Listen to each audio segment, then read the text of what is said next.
the head guy or whatever prescribed honey. They put Mhm. honey on their wounds and they got better. Oh, really? Really, Wow, we need to know that. long before our doctors. So Eh, even now, sometimes if women get their ears pierced and it gets a little bit infected, put honey on it. It goes, mhm. clears it up. Honey is an antimicrobial, So it's like a natural healing. kills germs, right? All right. Well, thank you so much. And we can start now. Ladies and gentlemen, welcome to Cheyenne's Forum. Today's September 30th, the last day of September. Lots of things happened today. And here's our dear friend, Tom Fuentes. Tom, how are you? I'm fine. How are you? Very good. Thank you, Tom. Thank you for joining us today. And again, we have a lot of questions for you today.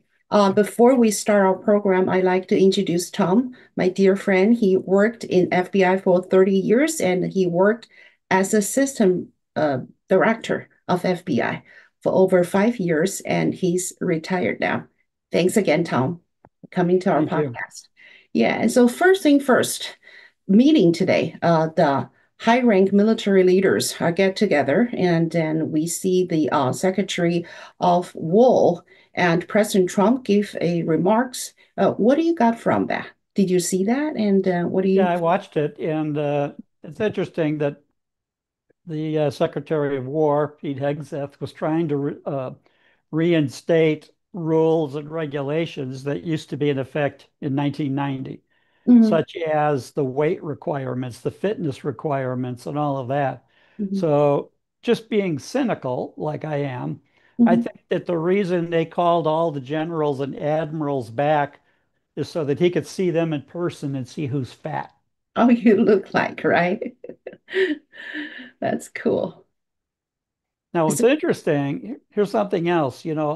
Organizations like the FBI, when I was in it, and others had strict guidelines about weight and about fitness, and we had to be tested for fitness mhm, every year, if not twice a year. mhm, And when the organization started hiring more women agents, mhm, eventually they filed suit and said, well, we can't do the push-ups that men can do. We can't do the pull-ups. We can't do some of these things.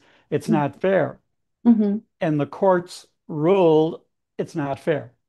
So that's what I would wonder in this case. Are these, if you have some fat general and they say, okay, you're fired, is he going to go to court and find some Biden judge or Obama judge to say, you can't fire him? Right? This is a legitimate So question. that's a legitimate question in my mind is that will the new rules and regulations withstand lawsuits against the military, against the government? We'll see. Right, right. But well, so from what you're saying, that it's because they start to hiring women, so then they just start to think the old rule is not applied for women. But Right. can You see these issues not just there. For instance, fire departments. They uh-huh, used to have a fitness requirement for uh-huh, someone applying to be a firefighter, but they right, had to carry maybe a 50 or 100-pound bag over their shoulders and right, go up a ladder. right, right, right. And the women said, no, we can't do that. And So so that eventually got watered down or sure, eliminated. sure, So you sure. have things like that. You have those kind of rules that were taken out. So my Women in the military, women trying to join Delta Force or Navy SEALs or something like that. right. And so that always became an issue of people would file a lawsuit and say, wait a minute, I'm in the military, I'm a secretary, or I'm a janitor, I do something, I'm not in combat. But the idea is you could be sent into combat Well, in a moment. If the Army and Navy are required to go to war, you have to go. And so, that's part of the issue with that. I might be more too conservative because I always think that fight is a war, is a business of a man. So women can do some support role, like a doctor. You can be medical personnel, or the analyst. You're not going to the battle and the fight with people. Is that man's job, right? It's not supposed to be woman's job. Is that right? Well, that's the idea, though, is because of these lawsuits, it can be a woman's job. And the women are saying, if I want to do that job, I want to be able to get into that group, get into that department and do it. And Okay. so then the judges decide, oh, okay, that sounds all right. Well, yeah, I agree that some women might be very strong and even stronger than general men. So, do we have another set of standard for women's soldier, or we only have one standard? So when women soldier cannot meet the standard, they just destroy the whole standard. Is that what happened? Basically, yeah, that's what could happen again. So we'll see. We'll see how this lasts. But you've had this in, like I said, in firefighting. Hmm. Many police departments for years had female officers and then said, okay, you're going to be a juvenile officer. You're going to deal with delinquent children, or, you Hmm. know, you're not going to go after bank robbers. You're not going to be in tactical units. You're not going to be on the SWAT team. So Okay, you're not so going to be in certain elite units that are going to be reserved for men. I see. So it seems like very clear to me that the Department will want to restore the standard, the regular Correct. standard. Yeah. So the other question people may ask, so we understand that the soldier need to meet the standard because you need to fight. So you need to have a good fit. But why generals? They are more using their mind, not using their body to That's the fight. point. No, no, no. Hmm. No, no, no. If Okay. they So if I want they to. send people into battle, Hmm. generals are supposed to be on the front or in the front lines with them. Depends on the general. So, for example, Ah. in several years before I retired, I guess about 7 years, when the Hmm. U.S. invaded Iraq Hmm. in 2003. Hmm. I was a special agent in charge at the time, later promoted to be an assistant director my last 5 years. But at Hmm. the time, I was the FBI's first on-scene commander in Hmm. Iraq Right. after we invaded, going after the people that in the Iraq regime, Hmm. Saddam Hussein's intelligence service and other services. Hmm. And so, I'm there with the agents under my command Hmm. the summer of '03. Now, every day the temperature was about 140 degrees Fahrenheit. And we're going out, we're in the desert, we're in, all these places. And we had to be in shape for that. So I couldn't say, well, I'm an assistant director. I'm going to stay in the air conditioning. I'm not going out in bad weather. I'm not going out in the heat. I'm I not doing all that. Now that summer, uh, it never rained a single day from May until September. It was never cloudy, May through September. And it's funny, when we came up on the checkpoints in front of the military bases, the U.S. bases that were being guarded, and we'd see the soldiers and say, how's it going? How you doing today? And one of the standard responses we got, just another day fighting Bob. Who's, what is? who's Bob? Yeah. Big orange ball. And they would point at the sun. And so, like I said, the daytime temperature is 140. The nighttime, it got all the way down to about 120. That's why you see in Arab cultures that they're wearing clothing, usually white colored or very light, Right. covering almost every inch of skin. Any exposed skin in that heat burns. It actually hurts just from the temperature. At night, it would burn.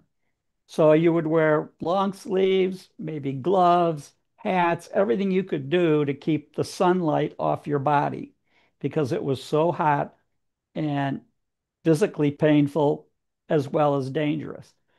So and then we would have to make sure that, all the people under me, when we're out doing what we're doing, make sure that they're taking in enough water and enough protection to be careful. Now, what's interesting is in the morning, early in the morning, we would get up and put sunblock all over our faces and hands and all that. The second you went out the door outside or outside of the tent and the wind blew the dust, you were just covered in dust and dirt. Well, you didn't dare wipe that off your face or your skin until nighttime, till the sun went down, 8, 9, 10 o'clock at night. So you had that dirt coverage all day. And you just got used to it. Wow. Now, in the situation like that, with the FBI's and the federal law enforcement mandatory retirement at age 57, Right. I think at that time I was 53 years old, but still, you know, I'm enduring the same heat as younger agents are, who are theoretically more in shape or more capable of dealing with it. But I had to deal with it too. I couldn't say, well, I'm the boss. I could stay home and avoid the heat. Nope, sorry. Or we have fugitive chases. When I was assistant in charge in San Francisco, for example, we had a couple of police officers that were killed up in the mountains north of San Francisco, big fugitive searches to go look for the killers of those officers. Mhm. Well, in the mountains like that, it could be 30 below zero, 40 below Right. zero. Now Very, what? So one day you're out in San Francisco, you're in the sunshine, in the heat, and then the yeah, next day you could be yeah, on a fugitive search in the mountains, freezing. right. So all of those kind of extremes, that applies to law enforcement and it applies to the military, Sure, certain jobs. sure. And again, I was an assistant in charge of the office. I wasn't the head boss at that time of that office, but the group that I would lead up there to go Mhm. look for these fugitives, I couldn't say, well, I'm the highest ranking person. I'm staying at the hotel. I'm Mhm. not going outside. Can't Right. do it. You've got to lead. You've got to be in front of your people, but lead by example and all of that. So all of these excuses that they come up with for lawsuits, oh, Mhm. I work inside, or I just read charts, or I just do emails, and no, Mhm. no, no. There are not enough surplus of people that you might not be called into battle at that time. I see. So once you're military, you need to fight anytime. You may need to. That's the point. You Right. may not. You might be a chef. You might be, Uh-huh. doing something like that, but you might be called to do it. So Now, you if you need. remember in the movie Patton, where Mm-hmm. Patton lands in North Africa and he's inspecting the U.S. troops that had just lost a major battle, Mm-hmm. Kasserine Pass in Mm-hmm. North Africa. Mm-hmm. And he goes into where the soldiers are going to come in and eat breakfast or whatever. And you have chefs and the cooks don't Mm-hmm. have helmets on, don't have uniforms on. Mm-hmm. And Patton basically disciplines them. Where's your helmet? Mm-hmm. Where's your blouse? Where's your uniform? Mm-hmm. Well, heck, General, we're just We're just. no, no excuse. Mm-hmm. You will I. be ready for combat. Doesn't matter if you're a cook or the janitor or what you're doing. Mm-hmm. There's only so many troops over there, and you don't know if they're all going to be needed or not.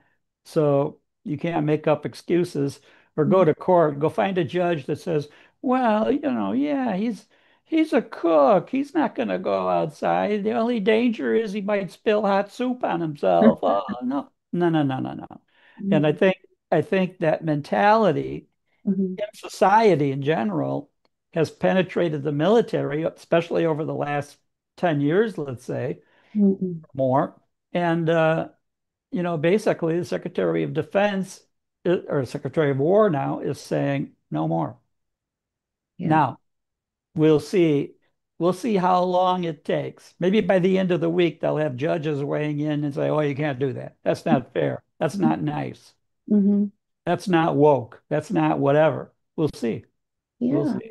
Well, thank you for the wonderful sharing. Well, this is a wonderful story. And then, so do they have a age that required to retire, just like you guys? You need to retire at age I'm not 57. sure because you see generals and senior officers that are in their 60s.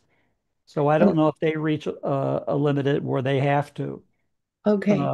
For younger soldiers, as they're going up the chain, they have to get promoted. They have different rules of Uh-huh. of up or out, they Mm-hmm. called it, where if you're not getting promoted and you go to the next rank, and if you don't reach that rank, you have to go. Right. Okay. Yeah. So as long as their shape is good, they can fight, they can stay in the military and their position. So, well, this is a big change.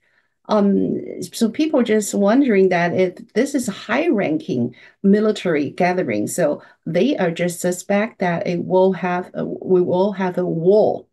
either domestic or international war. So do you see that, or you don't think it's? Could happen. They have to be ready that it if it does happen. Mm-hmm, But you have Hegseth saying he meets the criteria. He takes the PT test, physical test mm-hmm, twice a year or whatever. He mm-hmm, works out every day, with younger officers. He's in shape enough to pass their tests. mm-hmm, And he just came in. He was a civilian, a year ago. Now he's Secretary of Defense, mm-hmm, technically still a civilian, mm-hmm, but not a general or a sworn officer. But he's saying that the generals and admirals, you will meet that test also. And I think that was the real reason mm-hmm, bringing them all to Quantico, where he could see every one of them in person, mm-hmm, if they're fat or not, mm-hmm, and and let make sure that the message gets clearly stated to them, so they can't say later, "Oh, I didn't get the message," or I was out doing something and didn't hear that we have these rules back in effect and all of that. mm-hmm, So this way, everybody's in that room, mm-hmm, everybody heard it. mm-hmm. So can we consider this is restore our power of military? I think that's the idea behind the whole thing. Mm-hmm, And he referred to, they picked a date that they want the standards to go back to 1990. What were the fitness requirements in 1990? mm-hmm, And mm-hmm, what he's saying is everybody needs to meet that. That worked out for us at that time. mm-hmm, We need to put that back in and make certain everybody understands that you have to maintain that level of fitness mm-hmm, and readiness. So the whole idea of the military, by the way, is not just that, well, if we're going to go to war, we're going to have 6 months to go to war, we're going to have all kinds of time. It might mm-hmm. happen overnight. Right. And, so when we were attacked at Pearl Harbor in 1941, Mm-hmm, they were gearing up the military immediately to get mm-hmm, ready to go to battle. And in the military's case with the U.S. Navy, mm-hmm, we attacked the Japanese Navy at the Battle of Midway, where mm-hmm, actually we destroyed four Japanese aircraft carriers and turned the tide of the whole war in the Pacific right then at the mm-hmm, beginning. mm-hmm, So that was May and June 1942, mm-hmm. 6 months after Pearl Harbor. So, it wasn't like, oh, 3 years from now we're going to make up for it. Meantime, the Japanese were moving across the Pacific, Mm-hmm. conquering territory all over. Right. Right. So, So if we named DOD to DOW, we need to ready for that. yeah, and I think that's a psychological difference. Well, Right. we're not just on defense, we're going to be careful. Exactly. Don't come after us. We're going to defend ourselves. The Mhm. idea is to take a more aggressive, we're the Department of War, which it used to be, Right. Right. so that our job is to be ready for a war. Mm-hmm. Because if you're ready for defense, that means I'm ready for defense. I'm ready to go in the basement. I'm ready to Right. crawl into a bunker Exactly. or into a bomb shelter. So Yeah. if you're ready for war, you're ready to take the attack to the enemy. Right. I totally agree with you that name matters. And this is a mindset.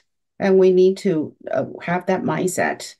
Well, thank you so much for telling us the wonderful story in Iraq. I Well, just, again, the Department of Defense, staying uh on that for a second, this sure. goes back to the Cold War, the Mm-hmm, late 1940s. We're mm-hmm, going to be, in a very defensive posture. We don't want, as Russia from stealing our plans makes mm-hmm, their atomic bomb, and mm-hmm, as China in 1949 mm-hmm, stealing our plans makes theirs. So mm-hmm, now you have the U.S., Soviet Union, and China mm-hmm, with nuclear weapons. So now the Cold War is going, and we're gonna defend ourselves. The mm-hmm, Soviets have conquered all of Eastern Europe. mm-hmm, Uh, China again, on the move. So that was the idea, is that we're going to defend ourselves. mm-hmm. And now, after all these years, what the president and the Secretary of War are saying is we're going to show that we're going to be aggressive. We're Right. not just sitting back waiting to defend ourselves. We're Mm-hmm. going to take the battle to the enemy if we have to. Yeah. 70 years passed, things changed. We need to change that accordingly. This is Yeah. what we need to do. And also talking about peace. Yesterday, I think is a big day for Middle East peace, and we see that President Trump and Netanyahu has a joint conference, right? And then they did not give the opportunity for the question for the price because they're still waiting for the other people to sign the agreement. So they point out 20 points to bring the peace to the Middle East. So what do you feel about that? Do you Well, think, they're waiting to hear mainly from Hamas. So that's why they're giving Hamas several days to respond. And right? apparently, most of the Arab and Muslim countries in the region have agreed with the Yeah. proposal. Oh, yeah. So, That surprised me. They are so quick, yeah, to reply and very with a very positive attitude. well, So, they're quick in the media, but these negotiations probably have been ongoing for days, weeks, maybe even months of what we were going to do, what we wanted to do. Are they on board or not on board? Uh, mhm, so we don't know. You don't, in diplomacy, you don't know how long it's been ongoing, the discussions. right, right. So you said that we're waiting for Hamas. I I remember think that, how many deadlines, in the last 2 years have we given Hamas? We right. want them to be, so we'll see. We'll Okay. see if the deadlines are held or what happens if they're not. Yeah, right. Yeah, I remember President Trump said 72 hours to return the hostage. Every single one of them, include the dead bodies. And if not, Israel can do anything that they plan to do. So is that the final order to Hamas? What Well, do you he's given Hamas their final deadlines how many times now? So this is not a new concept that they better respond or they better agree to the deal or they better do this or do that. I Mhm, think that what Trump is also relying on is assistance from countries like Qatar and a mhm. couple of the others where Hamas's leadership has been hiding, Right, living the life of luxury, by the way, right. in some of the great hotels there.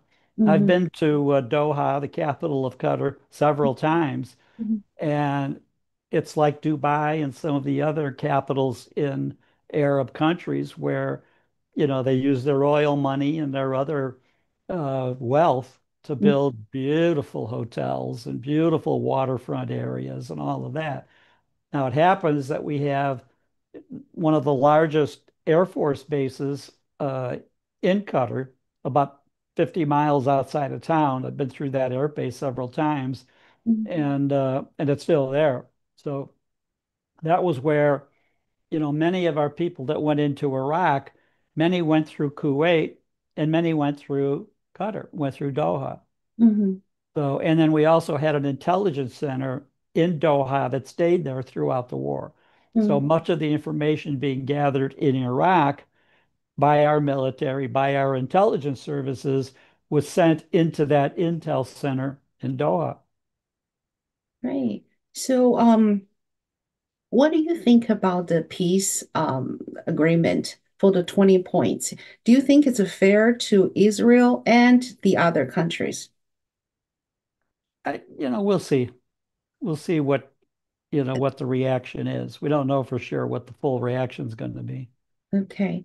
Yeah, the one point I saw that American just not allowed Israel to take off the West Bank and Gaza.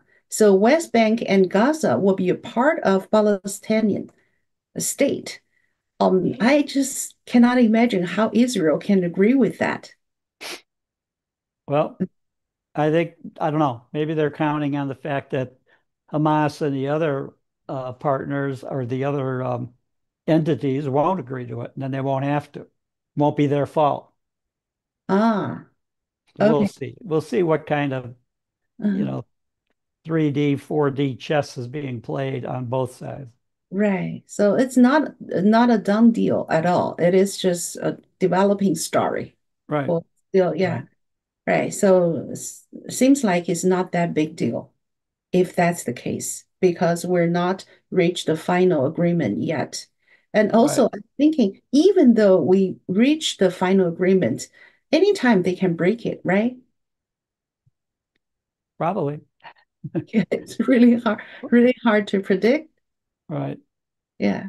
Right. And then so yeah, we'll see. Give them a few days or maybe next week we're gonna have some news. And also we're talking about the federal will shut down. Maybe today, maybe tonight.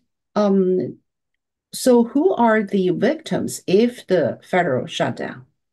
What's interesting about that is that a lot of the victims are Democrats, Uh-huh. because, which is surprising to me that they even want to do this, or maybe they think they're, going to get away with bluffing with Trump or something. I don't know. But in the past, there's been, in my career, 29 plus years, Mhm. there were government shutdowns or threats of government all the time, Right. all the time. And then the memos would go out to all of us of who's going to stay and who's going to get laid off and who's going to, do what. And the idea was, especially for the military or the FBI or other federal agencies like that, that were essential, is that even if the government closes, you're still going to be paid. Even if it's retroactively, but you will be paid.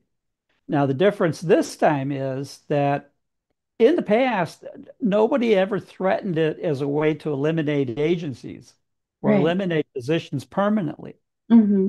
What you have now is, and I've heard several analysts talking about this all day, actually today, Hmm. that the Democrats Schumer could be playing into Trump's hands, because if they shut it down, Trump will be in the position to start eliminating certain departments, certain positions Hmm. that even when the shutdown's over, they'll be gone.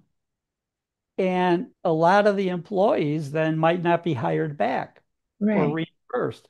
And they're saying that the biggest number of employees federally is in the Washington area. And Hmm. they're almost, who knows, close to 95% Democrat. So by shutting the government down, you're hurting Democratic employees from all these agencies.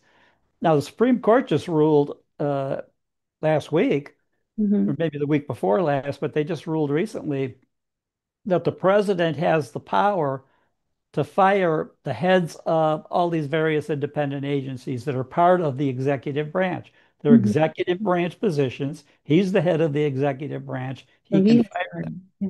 And up until now, people have been going to court and getting these judges to say he can't fire them.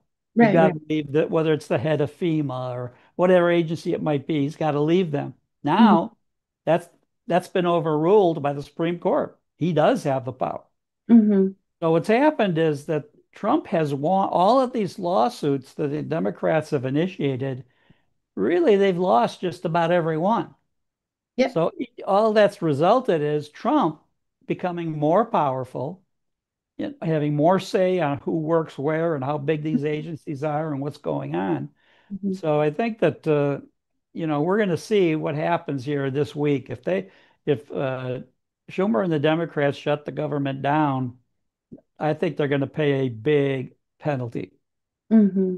Well, they do not want to shut the government down because people will count on them uh, for this wrongdoing. And they said that Republic doesn't care about American people. If the government shut down, people have no money to go to the hospital. We're talking about some people depend on the Medicare. Is that the case?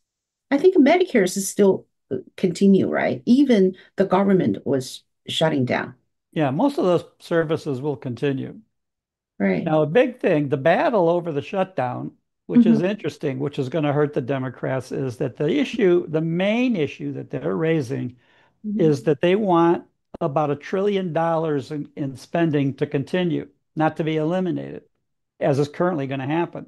Hmm. And in that amount, a big amount of that is medical care, Medicaid for illegal immigrants. And they want about, I think it's 1.5 million, or I forget, for illegal immigrants. Well, the public doesn't want that. course not. They don't want that. So really, again, they're playing into the hands of the Republicans by causing policies to go into effect Hmm. that most of the public don't want. Right, right. Yeah, they are. I just saw a little video this morning, and Nancy Pelosi, when she was in on an interview, and she just cursed and used some very dirty word, and looks like she's out of control. And then she just saying, everyone, American people, I just want you to remember, if the government shut down tonight, it's all Republic's fault. So just don't blame on our Democrats. That's She, what they always said in the past, and they got the public, or at least they got Republicans to believe that they're going to take a lot of blame. They're hmm going to be at fault. It's going to cost them elections and all of that. And I think now with Trump's landslide election and hmm everything else going on, I think they're looking at this, at least Republicans are looking at it. No, we're not gonna give in this time. So hmm you have the Speaker of the House basically saying they passed a clean continuing resolution. Clean meaning doesn't add any hmm programs, doesn't eliminate any, keeps government spending at the same level it's at for maybe a month or 2 months till they get giving time to resolve it before they hmm pass the new budget. And I think this time, the Republicans are realizing they've got the advantage. They've right, got the advantage. So they passed a clean bill. They're all set. There's nothing more they need to do. right, Well, the right. Democrats either need to accept it Uh-huh. or not, or else actually. So we'll see what they're gonna do finally. We have about 12 hours to have the final decision about that. And also New York. It looks like I see the poll, it looks like New York maybe will become the first communist city in America. Yeah. And Trump is very unhappy. And also, he's happy. He said, well, this is good. Let's see the example. And the promise that the guy will give to New York people, he need to help from the federal, and I will give him zero penny and see what's going to happen in New York. So what do you predict if he really becomes the mayor of New York? What's going to happen? I think that I don't think in the short run it'll be as damaging as everybody thinks because there's only so much he's going to be able to do. Sure. And a lot of the federal money is going through federal programs that he won't control. Hmm. Hmm. So so I think that's the other side of this is that a lot of the damage in New York is going to be internal damage that maybe not be as might not be as terrible as what they're saying. Not Hmm. saying it's going to be a good thing, Hmm. but I think in the long run, it's probably not going to be as severe as what they say it or what they expect it to be. Hmm. So as a mayor, what he can do the most? Oh, he can still have the illegal immigrants come to New Well, York. yeah, when he talks about defund the police or order the police not to cooperate with ICE or some of those issues, he can do all that. Now Hmm. we'll see how long Right. he'll get away with it, and then we'll see what powers the president can invoke and say no, he can't allow Hmm. that kind of lawlessness to go on in New Right. York City. He's got to protect U.S. citizens. So Right. we'll see. It'll be an interesting battle Hmm. uh, in the long run. Sure. And also the last thing is what happened in Portland, that the military into went into the I think it's a part of downtown Portland. And I saw some interview with the residency around the area, and the residents are so happy to have the Yeah. military to come here. And then one of the gentlemen said that he cannot sleep for 3 months because these people are just shouting in front of the ICE facilities. And some of these people have the weapons. So, so do you think military really gonna fire with them? Or maybe kill them in the scene if they open fire with the military. Well, if they open fire with the military, then the military is going to have to defend themselves. they Mm-hmm. open fire on police officers, the police officers are going to shoot back. So, it's not gonna be in their best interest. What I think, what Mm-hmm. I'm a little bit surprised of and worry is that why there isn't more vigilantism in this country. Why extreme right-wing groups haven't said, okay, all of these major assassinations, left-wingers are doing it, anti-Republican, anti-MAGA, whatever. And at some point, they might just say, we're gonna get out our guns, which we have. We're going Mm-hmm. to use our training, which many are former military, Mm-hmm. and and take the battle to the streets, take the battle back to them. I'm Mm-hmm. surprised. I don't think it's well, I'm just surprised it hasn't happened yet, but it Mm-hmm. might. So we could end up in a civil war, which if that level of conflict happens within the country, who's going to win that? Who's got the military training, the weaponry, the people? It's not the left. Mm-hmm. Of course They've not. got these sporadic lunatics that go out and do, killings in a church or killings like Charlie Kirk or some of the other ones. But in the long run, they're not the majority. Mm-hmm. Yeah, I agree with you.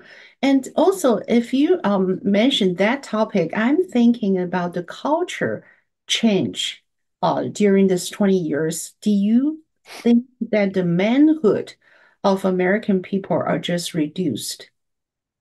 It's not as before that you see the men are they have the weapon and they have the manhood and defend themselves and their families, their communities.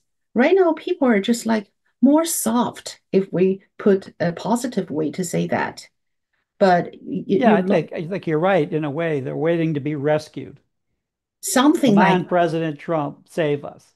Send right, in the National Guard, send in the military, do what you have to do.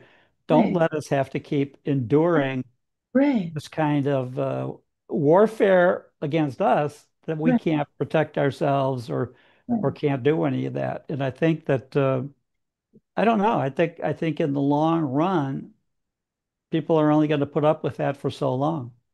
Right, exactly. And my understanding of the American spirit, one of it, which I really like, is we defend ourselves. We're not rely on anybody else. We No, just do.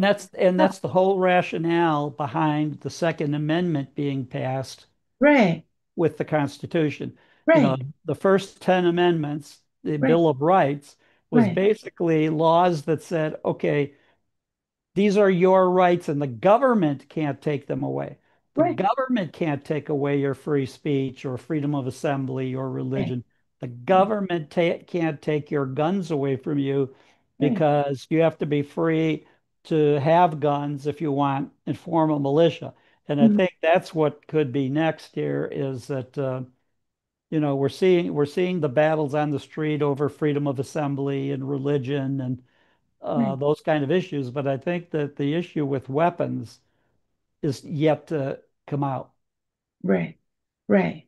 Well, thank you for pointing out that. Well, actually, that's the question that I'm keep asking myself. There are these people are just do whatever they want, they destroy everything, but why nobody just confront of them? Just let them do. Think about 2020 in Minnesota. They're doing that for over a month, and nobody just, yes, stand up and fight with them.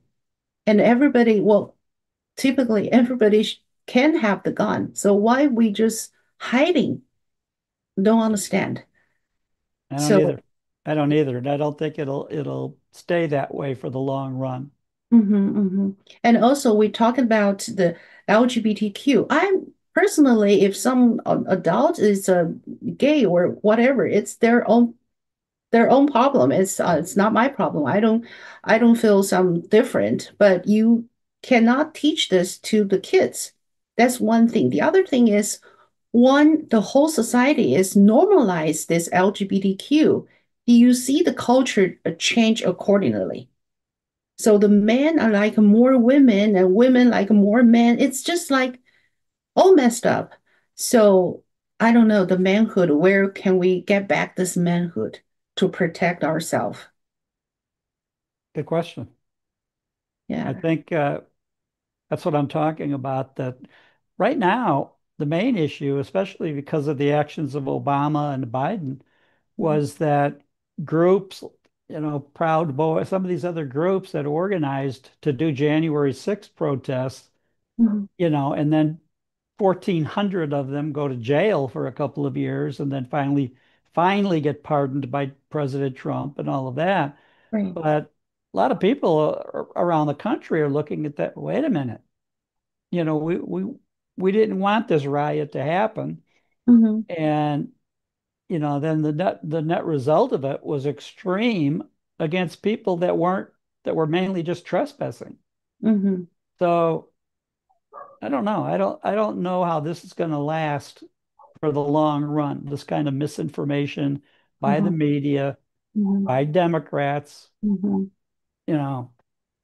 I was joking with myself not too long ago that maybe President Trump needs to declare the Democratic Party a domestic terror organization because they're certainly supporting it and encouraging it more than anybody else. Yeah. Elected officials, so-called leaders. Yeah. Yeah. I totally agree with you. And I think that this is something eventually maybe President Trump needs to do. There is no other way out.